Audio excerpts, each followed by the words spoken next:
실전 모의고사 이외에 이춘풍전 수업을 진행을 할게요. 이춘풍전이라고 하는 작품은 우리가 좀 가끔씩 많이 봤던 작품 중에 하나인데, 일단 기본적인 틀 먼저 정리하고 들어가면, 이춘풍전은 고전산문이니까 당연히 고전소설이 될 거고요. 두 번째, 판소리 사설의 영향을 받아서 만들어진 판소리계 소설이라고 보시면 됩니다. 판소리계 소설은 우리가 봉산탈춤이라고 하는 작품에서 많이 봤던 부분 중에 하나이기 때문에 여러분들이 낯설지 않을 텐데, 판소리계라고 하면 아까 제가 잠깐 말씀드린 것처럼 판소리 사설이라고 하는 판소리의 대본이 소설로 정착된 것을 판소리계 소설이라고 설명을 합니다. 판소리 사설이라고 하면 소리라고 하는 운문, 리듬감을 주는 운문적인 요소와 사설이라고 하는 산문적인 요소가 복합적으로 사용된 것이 판소리계 소설이 될 겁니다. 그래서 판소리계 소설에는 판소리의 영향을 물어보는 문제들이 자주자주 출제가 된다라고 보시면 되고, 세 번째는 풍자 소설입니다. 풍자라고 하는 두 글자는요, 웃음 유발, 즉 웃음과 비판의 의도가 동시에 녹아져 있는 것을 풍자 소설이라고 하는데, 여기서 가장 중요한 인물이 누구냐면 이춘풍이라고 하는 사람이 가장 중요합니다. 그럼 일단 이춘풍 전에서 이춘풍이라고 하는 인물에 대해 먼저 알아보시면, 이춘풍이라고 하는 사람은 누구냐면요, 여자입니다. 그리고 주인공이에요. 고전 작품에서 일반적으로 남성이 주인공인데 여성을 주인공으로 하고 있다라고 하는 것도 굉장히 독특한 부분이. 죄송합니다. 다시 할게요. 이춘풍 남자요. 헷갈릴 뻔했네. 이춘풍은 남자 주인공. 그리고 누가 나오냐면 이춘풍의 아내가 나와요. 얘는 여자 주인공이라고 봐도 되겠죠. 일단 이춘풍이라고 하는 사람은 남성이지만 굉장히 무책임하고 능력이 없다, 무능한 인물처럼 형상화가 되고요. 반면에 그의 아내는 당연히 무책임하고 무능력한 남편 때문에 남편으로 인한 이런저런 어려움들이 굉장히 많을 겁니다. 그런데 이춘풍의 아내는 문제를 해결하기 위해서 굉장히 적극적인 여인상의 모습을 보입니다. 그러니까 여기서 문제를 해결하기 위해서 어떻게 하냐면, 조선시대에 남성은 사회적인 진출이 가능했고 여성은 상대적으로 힘들었잖아요. 그래서 남장을 합니다. 남자처럼 꾸민다. 얘를 가지고 뭐라고 하냐면 남장 모티프라고도 설명을 합니다. 남장 모티프. 그럼 결국 남장 모티프를 사용했던 이유는 뭐냐면, 1번 남성 중심 봉건사회의 억압이나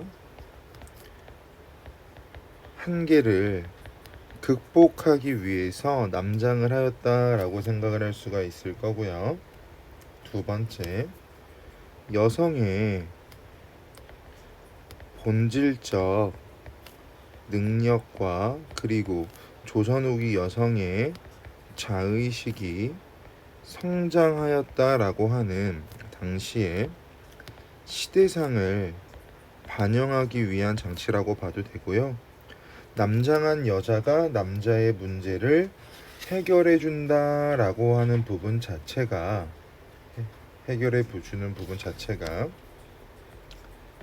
남성, 그러니까 1번이랑 조금 이어진다라고도 볼 수 있는데, 남성 중심 사회에 대한 비판의 의도까지 담고 있다라고 볼 수가 있겠죠. 그럼 이러한 이춘풍의 아내를 통해 이춘풍은 마지막 부분에서 개과천선하며 끝나요. 그러니까 완전 남자가 무능력하게 형상화가 된다라고 보시면 됩니다. 그럼 이춘풍이라고 하는 남자 주인공이 왜 무능하게 나오냐면 유혹에 넘어가서 재산을 탕진해요. 그럼 당연히 남자가 유혹에 넘어가서 재산을 탕진한다라고 하는 건 추월이라고 하는 여자 기생이 나와요.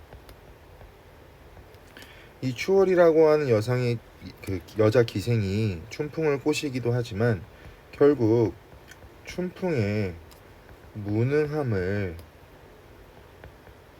부각하는 역할을 하고요. 그리고 뒤에서 유혹한 다음에 돈을 다 뺏는다라고 했잖아. 그리고 나서 머슴으로 부려요. 즉 추월은 이춘풍을 하인처럼 취급합니다. 어떻게 보면 먹튀라고도 볼 수가 있겠네요. 이러한 춘풍의 아내가 무엇으로 변신을 하냐면 비장이라고 하는 인물로 변신을 하는데 얘가 누구로 형상화 되냐면 평양을 감시하는 평양감사의 회계를 담당하는 비장으로 변신을 해서 옆에 나와 있는 춘풍이라고 하는 기생에게 벌을 내립니다. 그래서 이러한 인물 구조도가 나오는 게 지금 우리가 보는 이춘풍전이고, 결국 이 이춘풍전에서 말하고 싶은 건 뭐냐면 허위에 가득 찬, 즉 허위적인 남성 중심 사회를 비판하고 진취적인 또는 적극적인 여성을 통해서 남성을 개과천선시킨다라고 하는 주제를 내포하고 있다라고 보실 수가 있겠죠. 됐죠? 그래서 여기서는 남장 모티프라고 하는 이 변신 모티프가 굉장히 자주 나오고 중요하니까 여러분들께서 꼼꼼하게 알고 계셔야 됩니다. 그럼 앞으로 가서 본문 볼게요. 비장이라고 나와 있습니다. 여기 나와 있는 비장이라고 하는 건 우리가 방금 봤으니까 춘풍의 아내가 남장을 하고 있는 상황이라고 볼 수가 있겠죠. 남장 또는 변장이라고 볼 수 있겠죠. 미소하고 처소로 돌아와서 수일 후에 분부하되 춘풍이를 잡아들어. 드디어 나왔네요. 남자 주인공 무능력함, 무책임함 형틀 위에 올려놓고 이놈이라고 나와 있습니다. 그럼 지금 말하는 건 비장이라고 하는 춘풍의 아내가 말하고 있는 부분이 되는데, 결국 이 부분을 통해서 말하고 싶은 것은 뭐냐면 춘풍을 또는 춘풍에게 호통을 치면서 징계를 내리고자 하는 비장의 모습이 나오고 있습니다. 이 부분을 통해서 당대 여성들에게 통쾌감과 같은 정서를 느낄 수 있게 해주고 있다라고 해도 맞는 말이 되겠죠. 이놈 너 들어라. 네가 춘풍이냐? 너는 대체 웬 놈으로 막중한 나랏돈 호조돈을 빌려 쓰고 평양장사로 내려와서 4-5년 지나가되 일푼상납 아니하기로 그 돈을 갚지 않는다가 될 거고요.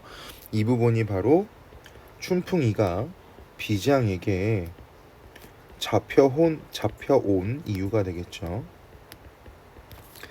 호조에서 공문을 내려 너를 잡아 죽어라 하였으니 너는 죽기를 사양하지 말라라고 가로 닫아 보시고요.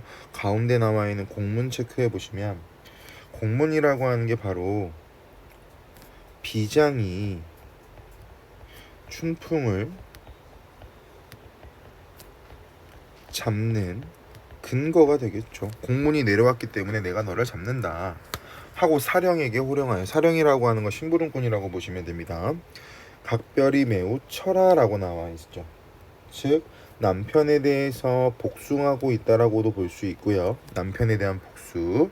반면에 변장한 비장이라고 본다면 비장으로서의 마땅히 해야 될 임무를 수행하고 있다라고 해석할 수가 있겠죠. 하고 사령이 매를 들고 10여 대를 중장이라고 하는 건 엄하게 다스리다, 엄하게 다스리니 춘풍의 약한 다리에서 유혈, 피가 엄청나게 났대요. 비장이 내려다보고 또 치려고 했는데 혼잣말로 밑줄 차마 못 치겠다 하고 사령을 불렀답니다. 그럼 결국 아무리 변장하고 비장으로서의 임무를 다하고 있지만 남편의 고통을 보고 이에 대해서 춘풍의 아내가 연민의 정서를 가지고 있다라고 볼 수가 있겠죠. 또는 정이라고 봐도 되고요. 고운정, 미운정 다 들었겠죠. 너 매 잡아라. 즉 매 때리는 것을 멈춰라. 춘풍 너 들어. 그 돈 다 어떻게 했어? 투전했어? 돈 쓴 곳을 바로 말을 해라. 즉 돈 쓴 곳을 바로 말하라고 하는 건 춘풍의 아내, 즉 비장은 이미 다 알고 있어요. 하지만 스스로 죄를 자백하도록 유도하고 있는 장면이 되겠죠. 우리 벌을 받아야 되는 상황에서 자기 스스로의 잘못을 인정하고 말하면 벌을 좀 덜 받기도 하잖아요. 그죠? 소인이 호주돈을 내어 쓰고 평양에 내려와서 내 집주인 추월이, 내 집주인 추월이라고 말하는 이유는요. 추월이가 춘풍이를 유혹한 다음에 돈을 다 빼앗고 나서 머슴처럼 부리고 있다라고 했으니까 춘풍은 추월을 집주인이라고 부르겠죠. 1년을 함께 놀고 나니 한 푼도 없어지고 이 지경이 되었으니 라고 가로다 보시면 사실을 춘풍의 아내 즉 비장에게 이야기했죠. 나린이 분부대로 죽이거나 살리거나 해주세요. 비장이 본래 추월이라고 하며 원수같이 아는 중에 이 말을 듣고 이를 갈고 호령하여 사령에게 분부하되, 그럼 결국 비장은 자신의 남편을 이렇게 만들어 버린 추월이라고 하는 기생에 대해서 어떤 감정을 가지고 있냐면 분노 그리고 적개심을 가지고 있죠. 감히 내 남편을 그렇게 만들어? 너 가서 그년 잡아와. 빨리 잡아오되 만일 지체하였다가는 네가 중죄를 당할 거야. 사령이 덜미 집어 잡아왔거늘 형출 위에 올려놓고 앞에 가로 열어볼게요. 별태장 골라잡고 각별히 매우 쳐라. 사령 네가 사정을 두었다가는 네 목숨이 죽을 줄 알아라 라고 하는 부분 가로 닫아보시면, 즉 비장이라고 하는 춘풍의 아내는 추월을 엄히 벌하고 있죠. 그런데 아무리 비장으로 분장했다고 하더라도 본인이 가지고 있던 개인적인 분노까지 표출이 되면서 벌을 많이 세게 주고 있죠. 하나 치고 고찰하고 둘을 치고 고찰한다. 매마다 표를 하며 10여 대를 중장하며 2년 바삐 다짐하여라. 호령을 서리같이 하는 말이 네 죄를 네가 아느냐. 추월이 여쭈되 춘풍이 가지고 온 돈 소녀가 어떻게 압니까? 라고 하는 부분을 통해서 결국 추월이는 자신은 죄가 없다, 저는 결백합니다를 주장하겠죠. 그럼 이 말을 듣는 비장은 더 화나겠네. 비장이 이 말 듣고 성을 내어 분부하되 여담절각이라. 여담절각이라고 하는 건 남에게 책임을 떠넘기기 위해서 억지로 하는 말을 여담절각이라고 합니다. 네가 아느냐. 불같은 호조돈을 영문은 관아라고 보시면 됩니다. 관아가 물어주랴. 본관에서 물어주랴. 백성에게 거두어 드리겠느냐. 네가 이 지경에 무슨 잔말을 하랴. 굴레는요 그냥 군사 중에 하나라고 보시면 됩니다. 두 눈을 부릅뜨고 형장을 높이 들어 백일청천의 벼락치듯, 즉 마른 하늘에 날벼락 같은 만첩청산이 울리듯 겹겹이 둘러싸인 푸른 산이 울리듯 금장소리 호통치며 하는 말이, 네가 모두 발명치라고 하는 세 글자는요 같은 말로 자백이라고 해석하시면 좋을 것 같아요. 자백하지 못할까? 너를 우선 죽이리라 하고 주장대로 지르면서 50대를 또 때렸답니다. 빨리 다짐 못할 거야? 서리같이 호령하나. 추월이 기가 막혀 혼백이 달아난 듯 혼미중에 겁내어 죽기를 면하려고 애걸하여 여쭈되 국법도 엄숙하고 관령도 지엄하고 나린이 분부도 엄하니 춘풍이 가져온 돈을 영문 분부대로 소녀가 바치겠습니다. 가로 닫아보시면 결국 추월은 전 죄가 없습니다 라고 하는 기존의 태도가 바뀌었죠. 비장이 무섭기도 하고 매질이 너무 아프기도 한 거야. 결국 맨 처음에는 자기가 잘못한 사실을 부정하고 있다가 자신의 죄를 인정하고 있는 장면이 나오고 있죠. 비장이 하는 말이 호조에서 공문을 놓아 너를 빨리 죽이라 하였으되 네 죄를 네가 알고 돈을 모두 바치겠다고 하니 너를 살려주겠다. 호조 또는 이자는 자모지레로 5천 양을 전부 괴봉하라. 그럼 여기서 말하는 이 세 문장은 비장의 판결이 드러난 부분인데 목숨을 살려주는 대신 더 많은 이자를 부과하게 만든 거죠. 추월이 여쭈되 10일 말미 10일이라고 하는 기간을 주시면 5천냥 줄일게요. 다짐을 써서 올리거늘 그제야 비장이 춘풍이와 추월이를 형틀에서 내려놓고 춘풍이를 다시 불러 가만히 약속하되 열흘 안에 전부 받아가지고 서울로 올라와라. 즉 비장이 춘풍에게 너 돈 받아서 와, 저 여자한테. 내가 또한 유고라고 하는 건 특별한 사정이 있어서 먼저 떠나서 올라가니. 그러면 비장이 먼저 떠나 올라가는 이유는요, 춘풍의 문제를 해결했기 때문에 먼저 올라가겠죠. 네가 서울에 올라오거든 댁 문화에 문안해라. 즉 나한테 인사하러 내려와 라고 말하고 있는 이 부분. 밑줄 쳐보시면 결국 남성의 문제를 여성이 해결하고 있다라고 볼 수 있는데요. 여성과 남성의 지위가 역전된 상황이 될 겁니다. 남성 중심 봉건 사회에서 여성이 더 올라가고 있죠. 그럼 이러한 상황을 통해서 당연히 이 글을 읽고 있는 여성 독자들의 대리 만족을 돕는다도 되고요. 통쾌함을 유발하는 요소 중에 하나다라고 해석해도 특이사항은 없겠죠. 춘풍이 감사하여 내려와서 여쭈되 나리님 덕택으로 호주돈을 수세하옵니다. 즉 문제가 해결되었습니다 라고 해석하시면 되겠죠. 돈을 되찾은 춘풍은 서울로 돌아와 장사를 잘하고 온 듯 아내에게, 잘 보세요, 거드름을 피운답니다. 하지만 춘풍이 아내는 모든 걸 다 알고 있죠. 그럼 춘풍이 아내 입장에선 이 남편 정신 덜 차렸네, 더 벌 줘야겠다 라고 생각을 할 수도 있을 거야. 아내는 다시 비장의 차림으로 다시 비장으로 변신했습니다.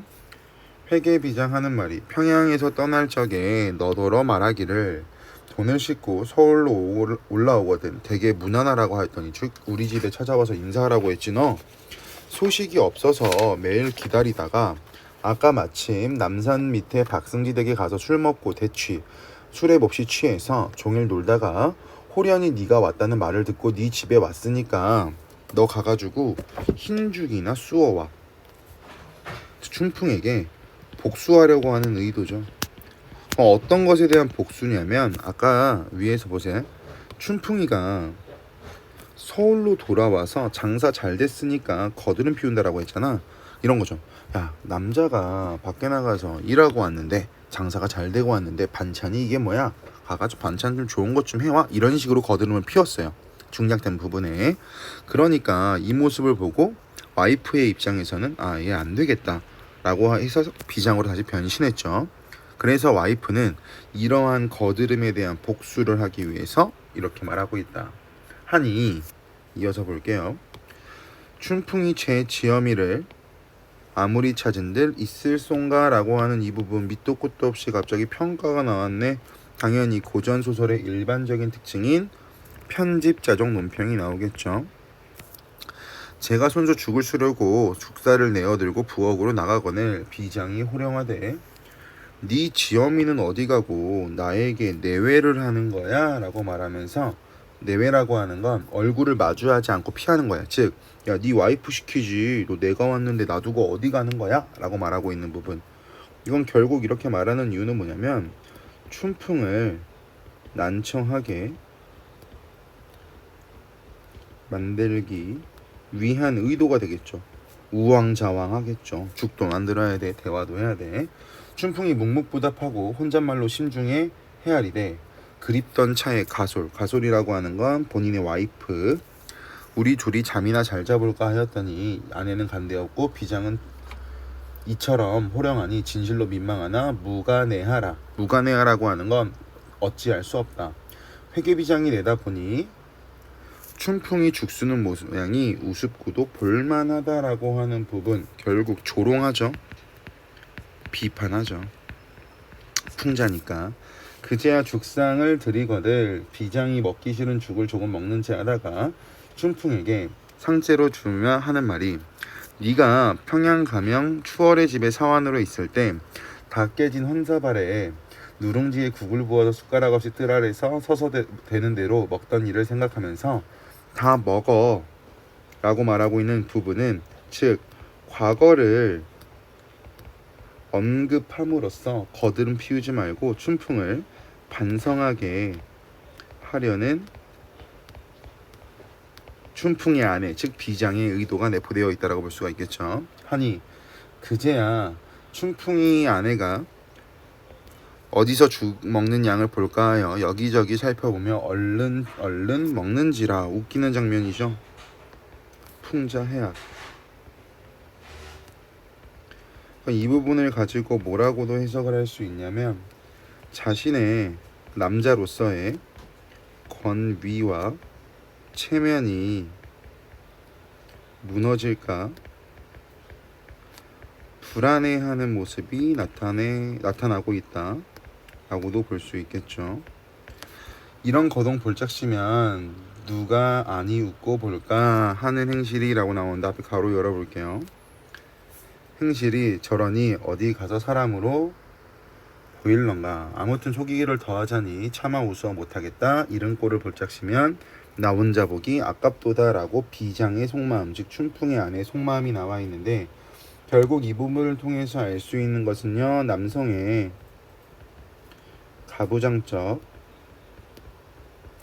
권위가 추락했다라고 할 수가 있겠죠. 이런저런 거동 다 본 이후에 드디어 회계비장 의복을 벗어놓고 여자 의복을 다시 입고 웃으면서 정체를 오픈했죠. 이 멍청아 하며 춘풍의 등을 밀치면서 하는 말이, 안목이 그다지도 무도한가? 즉 왜 나를 못 알아봐? 꾸짖고 있죠. 어이없어 하는 말이, 이왕의 자네인 줄 알았지만 의사를 보려고 했지. 즉 뜻을 살펴보려고 했지. 그럼 춘풍이라고 하는 남자 주인공은 체면을 세우기 위한 능청스러운 태도를 보이고 있죠. 다 알고 있었어. 연기한 거야. 이런 느낌. 하고 그날 밤 부부 둘이 원앙금을 펼쳐 덮고 누웠으니 마찬가지 편집자적 논평, 아주 그만 제법이로구나 편집자적 논평. 그렁그렁 자고 나서라고 나와있죠. 이 뒷부분 묶어보시면 이후 사건에 대해서 구구절절 말하지 않고요, 서술자가 요약적으로 제시하고 있는 부분이라고 보시면 되고, 고전소설의 일반적인 특징처럼요, 해피엔딩, 즉 행복한 결말로 끝나는 부분이 마지막에 나와 있는데, 이 부분은 여러분들께서 읽어보시면 크게 특이사항은 없을 테니까 한 번씩 읽어보시면 좋을 것 같습니다. 오른쪽에 21번 문제 갈게요. 이 춘풍전 문제 자체가 어렵지 않아가지고 적절하지 않은 것은 이라고 나와있죠. 1번 공문은 춘풍의 아내가 춘풍을 잡아들이는 근거가 된다. 당연하죠. 의복은요, 남장으로 변신하기 위한 도구니까 본래 모습을 숨긴다. 맞는 말. 헌사발은 춘풍이 돈을 탕진해서 몰락했던 현실 맞죠. 머슴으로 살고 있을 때 헌사발에 밥을 먹었으니까. 춘풍이 가지고 온 돈은 추월이 사건의 전모를 깨달아 자성이라고 하는 것 스스로 반성하던데요. 추월이가 사건의 전모를 깨닫지도 않았고 자성하지도 않았죠. 정답 4번. 형틀이라고 하는 건 비장이 자신의 신분을 활용해서 춘풍과 추월을 응징하는 데 사용하는 도구다. 맞는 말이 될 거고요. 비장의 말하기 방식 명분 내세우고 있지 않아요. 위로도 안 하고 있죠. 경험이 나오지도 않고요. 다른 일을 핑계로 말하고 있지도 않고요. 앞일을 추측하고 있지도 않고요. 만류하고 있지도 않고요. 신세한탄하지도 않고요. 상대방을 조언하고 있지도 않죠. 정답 2번으로 끝나겠죠. 틀린 부분들을 지어보시면 문제가 굉장히 쉽고 빠르게 끝납니다. 23번입니다. 기억과 니은. 평양이라고 하는 건 결국 춘풍의 아내가 비장으로 변신해서 춘풍이라고 하는 본인의 남편과 추월이라고 하는 기생을 벌하는 공간이고요. 서울이라고 하는 공간은요, 비장으로 변신을 했던 와이프가 드디어 의복을 벗어 던지고 본인의 신분을 노출하는 공간이 니은이 되겠죠. 그럼 기억, 춘풍이 돈을 탕진하는 공간, 니은 탕진한 돈을 되찾는 공간 맞죠? 서울로 돈을 가지고 돌아왔으니까. 기억, 제외하는 공간이고 니은은 다시 이별하는 공간이다. 되찾는 공간 아니죠. 그리고 이건 기억과 니은의 순서를 바꿔야죠. 죄송합니다. 3번, 춘풍과 추월의 관계가 끊어진 공간도 아니죠. 관계가 맺어진 공간이 되겠죠.